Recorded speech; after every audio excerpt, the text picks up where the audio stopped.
Jejak sejarah Indonesia di bulan Mei. Bulan Mei dalam sejarah Indonesia merupakan salah satu bulan yang paling syarat dengan makna perjuangan, kebangkitan, pengorbanan, dan perubahan besar dalam perjalanan bangsa.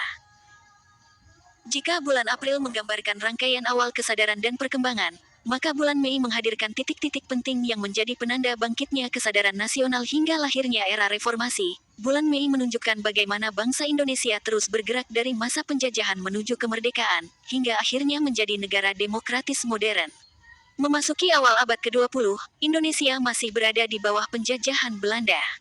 Namun, kesadaran nasional mulai tumbuh di kalangan kaum terpelajar. Pendidikan yang berkembang sejak awal 1900-an mulai melahirkan generasi baru yang tidak hanya cerdas, tetapi juga memiliki kesadaran akan pentingnya persatuan dan kemerdekaan. Dari sinilah muncul organisasi-organisasi pergerakan yang menjadi cikal bakal kebangkitan nasional. Tanggal 20 Mei tahun 1908 menjadi tonggak penting dalam sejarah Indonesia dengan berdirinya organisasi Budi Utomo. Organisasi ini didirikan oleh para pelajar School Thought Opleiding van Inlandse Arts and Stofia di Batavia. Budi Utomo menjadi simbol awal kebangkitan nasional, karena untuk pertama kalinya perjuangan dilakukan secara terorganisir dan berbasis kesadaran bangsa, bukan hanya perlawanan lokal. Tanggal 20 Mei kemudian diperingati sebagai Hari Kebangkitan Nasional, yang menandai bangkitnya semangat persatuan dan kesadaran sebagai satu bangsa. Perkembangan pergerakan nasional terus berlanjut. Organisasi-organisasi lain mulai bermunculan dengan berbagai latar belakang dan tujuan, tetapi memiliki satu kesamaan, yaitu keinginan untuk merdeka. Pergerakan ini tidak hanya dilakukan melalui perlawanan fisik, tetapi juga melalui pendidikan, pemikiran, dan diplomasi. Kaum muda mulai memainkan peran penting dalam menyebarkan ide-ide kebangsaan. Memasuki tahun 1940-an, situasi dunia berubah drastis akibat Perang Dunia II. Pada tahun 1942, Jepang datang dan mengambil alih kekuasaan dari Belanda di Indonesia. Masa pendudukan Jepang membawa penderitaan besar bagi rakyat, tetapi juga membuka peluang bagi tumbuhnya semangat kemerdekaan. Jepang mulai melibatkan tokoh-tokoh Indonesia dalam pemerintahan, sehingga memberi ruang bagi persiapan menuju kemerdekaan. Pada tanggal 29 Mei tahun 1945, dimulailah sidang pertama Badan Penyelidik Usaha-Usaha Persiapan Kemerdekaan Indonesia (BPUPKI). Sidang ini menjadi momen penting dalam merumuskan dasar negara Indonesia. Dalam sidang tersebut, para tokoh bangsa menyampaikan gagasan mereka tentang dasar negara yang akan menjadi fondasi Indonesia merdeka. Pada tanggal 1 Juni tahun 1945, dalam sidang BPUPKI, IR, Soekarno menyampaikan pidato yang memperkenalkan konsep Pancasila sebagai dasar negara Indonesia. Meskipun tanggal 1 Juni berada di awal bulan berikutnya, rangkaian peristiwa ini dimulai pada akhir bulan Mei dan menjadi bagian penting dalam sejarah pembentukan negara Indonesia. Pancasila kemudian menjadi dasar ideologi yang mempersatukan bangsa Indonesia yang beragam. Setelah kemerdekaan diproklamasikan pada tanggal 17 Agustus tahun 1945, Indonesia menghadapi berbagai tantangan dalam mempertahankan kemerdekaan. Perjuangan fisik dan diplomasi terus dilakukan untuk menjaga kedaulatan negara. Semangat kebangkitan yang dimulai pada awal abad ke-20 terus menjadi kekuatan dalam menghadapi berbagai ancaman. Memasuki masa setelah kemerdekaan, Indonesia mengalami berbagai dinamika politik dan sosial. Pada tahun 1960-an, ketegangan politik meningkat akibat perbedaan ideologi dan konflik kepentingan. Situasi ini memuncak pada peristiwa tahun 1965 yang membawa perubahan besar dalam struktur pemerintahan Indonesia. Memasuki masa Orde Baru, pemerintah fokus pada stabilitas politik dan pembangunan ekonomi. Indonesia mulai mengalami pertumbuhan dalam berbagai sektor, termasuk infrastruktur, pendidikan, dan industri. Namun, di balik pembangunan tersebut, muncul berbagai kritik terkait kebebasan politik dan pemerintahan yang terpusat. Puncak perubahan besar dalam sejarah Indonesia kembali terjadi pada bulan Mei tahun 1998. Krisis ekonomi yang melanda Asia sejak 1997 memberikan dampak besar bagi Indonesia.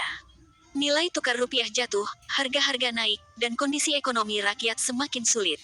Ketidakpuasan terhadap pemerintah semakin meningkat. Mahasiswa dan masyarakat mulai melakukan demonstrasi besar-besaran menuntut reformasi. Mereka menuntut perubahan sistem pemerintahan, penghapusan korupsi, kolusi, dan nepotisme, serta penegakan demokrasi. Gelombang demonstrasi ini terjadi di berbagai kota di Indonesia dan mencapai puncaknya pada pertengahan Mei tahun 1998. Pada tanggal 21 Mei tahun 1998, Presiden Soeharto akhirnya mengundurkan diri setelah lebih dari 3 dekade memimpin Indonesia. Peristiwa ini menandai berakhirnya era Orde Baru dan dimulainya era reformasi. Reformasi membawa perubahan besar dalam sistem pemerintahan Indonesia, termasuk kebebasan pers, pemilihan umum yang lebih demokratis, dan pembatasan kekuasaan presiden. Setelah reformasi, Indonesia memasuki era baru yang lebih terbuka. Demokrasi berkembang, masyarakat memiliki kebebasan untuk menyampaikan pendapat, dan berbagai lembaga negara mengalami reformasi. Meskipun menghadapi berbagai tantangan, Indonesia terus berusaha memperbaiki sistem pemerintahan dan meningkatkan kesejahteraan rakyat. Memasuki tahun 2000-an, Indonesia mulai menunjukkan kemajuan dalam berbagai bidang. Ekonomi mulai stabil, pendidikan berkembang, dan teknologi mulai memainkan peran penting dalam kehidupan masyarakat. Generasi muda memiliki akses yang lebih luas terhadap informasi dan peluang untuk berkembang. Pada tahun 2020, Indonesia bersama dunia menghadapi pandemi global yang membawa perubahan besar dalam kehidupan masyarakat. Aktivitas ekonomi dan sosial terganggu, tetapi masyarakat berusaha beradaptasi dengan situasi baru. Teknologi digital menjadi solusi dalam berbagai bidang, termasuk pendidikan dan pekerjaan. Memasuki tahun 2026, Indonesia terus berkembang sebagai negara demokrasi yang dinamis. Teknologi semakin maju, masyarakat semakin sadar akan pentingnya pendidikan, dan semangat kebangkitan nasional tetap hidup dalam berbagai aspek kehidupan. Nilai-nilai yang lahir dari sejarah bulan Mei, seperti persatuan, perjuangan, dan keberanian untuk berubah, tetap menjadi fondasi dalam menghadapi masa depan. Bulan Mei mengajarkan bahwa perubahan besar dalam sejarah bangsa seringkali lahir dari keberanian untuk bangkit. Dari berdirinya Budi Utomo sebagai simbol kebangkitan nasional, hingga reformasi 1998 yang membuka jalan bagi demokrasi, semua peristiwa ini menunjukkan bahwa rakyat memiliki kekuatan untuk menentukan arah masa depan bangsa. Sejarah bulan Mei bukan hanya catatan peristiwa, tetapi juga sumber inspirasi. Generasi muda Indonesia dapat belajar bahwa kebangkitan tidak terjadi secara instan, tetapi melalui proses panjang yang melibatkan pendidikan, kesadaran, dan keberanian untuk bertindak. Dari masa penjajahan hingga era modern, Indonesia telah membuktikan bahwa persatuan dan semangat perjuangan mampu membawa perubahan.